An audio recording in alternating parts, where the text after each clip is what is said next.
साथियों, आज एक बहुत ही गंभीर विषय को लेकर हम सब आपके बीच में उपस्थित हैं। निकम्मी और नाकारा भाजपा सरकार ने 10 साल से एक बिजली का यूनिट भी हरियाणा में पैदा नहीं किया।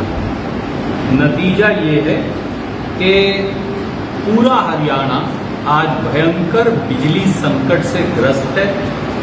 खेत खलिहान से लेकर घरों तक बिजली की कमी से त्राहिमाम है। पीने का पानी नहीं, ट्यूबवेल के लिए बिजली नहीं, गांव और शहर जो हैं वहाँ इलाकों के अंदर बिजली नहीं, और बंद पड़े बिजली प्लांट ये सरकार की नाकामी को दर्शाते हैं। कुछ तथ्य मैं सिलसिलेवार आपके बीच में रखना चाहूँगा। 10 साल से भाजपा और उससे पहले भाजपा जजपा सरकार ने एक यूनिट बिजली भी पैदा नहीं की। हरियाणा में आज के दिन सरकार ये मानती है कि 2000 मेगावाट बिजली प्रतिदिन कम उपलब्ध है,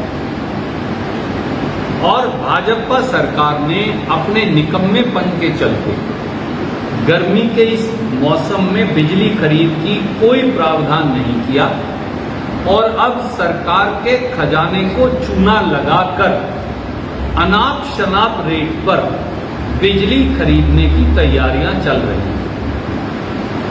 यह शासन और प्रशासन का टोटल फेलियर नहीं तो क्या है।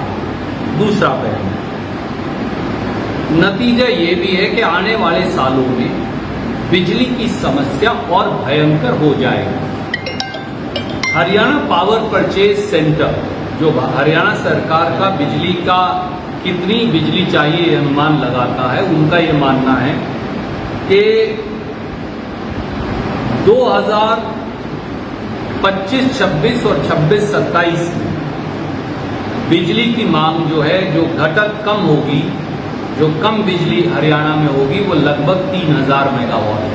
यानी 3000 मेगावाट बिजली की प्रतिदिन जरूरत होगी, और 37-38 तक ये 6000 मेगावाट हो जाएगी। पर असल क्या है, मेरा ये मानना है कि 2025-26 में ही 2000 मेगावाट अतिरिक्त बिजली चाहिए, और 27-28 तक यानी उससे अगले साल तक ये 3500 मेगावाट तक जरूरत पड़ेगी। पर 10 साल में एक यूनिट भी बिजली ना पैदा करने वाली भाजपा सरकार बेपरवाह भी है, लापरवाह भी है, निकम्मेपन और नाकारापन से ग्रस्त है। कैथल के पत्रकार ज्यादा बेहतरीन जानते हैं, हरियाणा में आखिरी बार बिजली उत्पादन कांग्रेस सरकार ने किया। मुझे सौभाग्य मिला कि उस बिजली उत्पादन का मैं एक हिस्सा था बतौर बिजली मंत्री। हमने क्या किया था मैं एक बार याद दिलाना चाहूंगा। 600 मेगावाट का Deen Bandhu Chhotu Ram thermal power plant Yamunanagar में शुरू किया। 1200 मेगावाट का Rajiv Gandhi thermal power plant Khedar Hisar में बनाया। Indira Gandhi super thermal power plant 1500 megawatt का, जिसको झाड़ली 1 झज्जर कहते हैं, वहां लगाया। Mahatma Gandhi super thermal power plant Jharli 2 private sector में 1320 मेगावाट का झज्जर में झाड़ली 2 लगाया, और 25 साल के लिए ₹2.92 फिक्स्ड पे, 1 पैसा बढ़ नहीं सकता, मुद्रा के अडानी पावर प्लांट से महेंद्रगढ़ में जो डिलीवर होती है 1400 मेगावाट पावर बिजली खरीदी। सच्चाई ये प्रदेशवासियों के सामने है। 10 साल में भाजपा सरकार ने क्या किया ये भी देख लेते हैं। 1200 मेगावाट के Rajiv Gandhi super thermal power plant Khedar Hisar पर ताला लगा दिया। 1 यूनिट बिजली नहीं बनती, हजारों करोड़ सरकार ने खर्चे। 1500 मेगावाट में इंदिरा गांधी जो सुपर थर्मल पावर प्लांट था, आप जानते हैं ये एनटीपीसी जो भारत सरकार की कंपनी है, नेशनल थर्मल पावर कॉर्पोरेशन का प्लांट है। ये हमने उस समय फायदा उठा लिया था क्योंकि दिल्ली को बिजली की जरूरत थी, उनके पास जमीन और वाटर लिंकेज नहीं थी। तो मैंने कहा कि आप ये दिल्ली बॉर्डर पर लगा लीजिए, आधी बिजली हमें दे दीजिए। तो हमने जमीन दी मुफ्त में, पानी की लीकेज दी और आधी बिजली हमें मिल गई। खट्टर साहब ने साइन करके वो बिजली वापस दे दी, बोले हमें जरूरत नहीं। तो 750 मेगावाट सेक्रीफाइस कर दी। इधर 1200 मेगावाट का प्लांट बंद कर दिया, इधर 750 मेगावाट सेक्रीफाइस कर दी।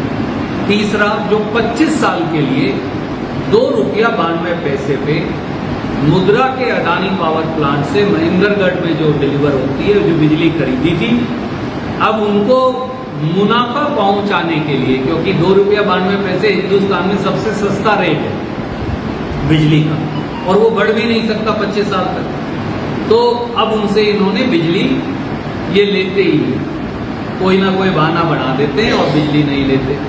वो उस बिजली को पौने दाम में एक्सचेंज में बेच रहे हैं।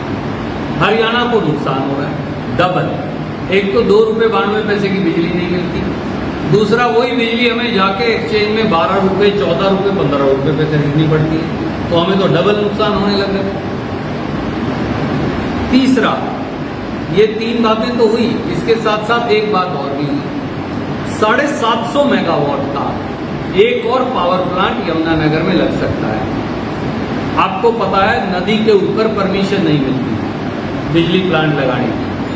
मैंने यमुना के ऊपर भारत सरकार से एनवायरमेंटल क्लियरेंस ली, कोयले की माइन खरीद के हरियाणा सरकार को दी, एलोकेट करा के लाइन का प्रावधान किया, जमीन पड़ी है, तो कुछ नहीं करना, सिर्फ प्लांट लगाना है। 10 साल में प्लांट नहीं लगाया खट्टर साहब या बीजेपी ने या मौजूदा सरकार ने।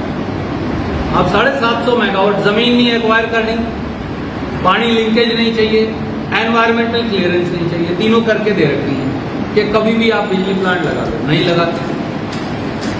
हाँ, ₹15, ₹14, ₹12, ₹10 पे बाहर से बिजली खरीदते हैं। नतीजा ये है कि हरियाणा के लोग बिजली की कमी से त्राहिमाम हैं और हम अपना हिस्सा सैक्रिफाइस करके अनाप शनाप रेट पे बिजली खरीद रहे हैं। अगर हम थर्मल पावर प्लांट चलाएं तो ₹3.25 साढ़े ₹3 तक बिजली बना सकते हैं, पर हम ₹10 वाली खरीदेंगे, ₹15 वाली खरीदेंगे, अपना प्लांट जो हजारों करोड़ से बना है वो नहीं चलाएंगे। ये कौन सा लॉजिक है? कारण बिल्कुल साफ है। 10 साल तक हरियाणा को जात पात में बांटने, टुकड़े टुकड़े करने से फुर्सत मिलती तो हरियाणा में बिजली उत्पादन, उद्योग लगाना, इंफ्रास्ट्रक्चर डेवलपमेंट का काम बीजेपी करती।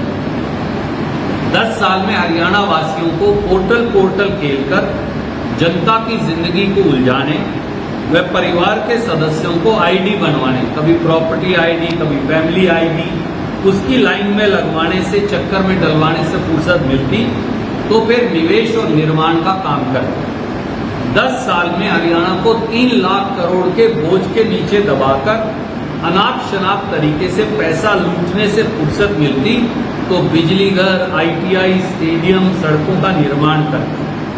10 साल में भाजपा व भाजपा जजपा सरकारों ने हरियाणा को केवल दिया जात पात का बंटवारा, भयमुक्त भ्रष्टाचार, भयंकर महंगाई, बेतहाशा कर्ज, बिकती नौकरियां, बेलगाम अफसरशाही, किसान, गरीब, युवा, महिलाओं का उत्पीड़न, गरीबों पर अत्याचार, टूटा इंफ्रास्ट्रक्चर, लगातार गिरता निवेश, डूबती अर्थव्यवस्था और पंगु शासन व गायब सरकार। इसलिए हम कह रहे हैं कि बदलाव का समय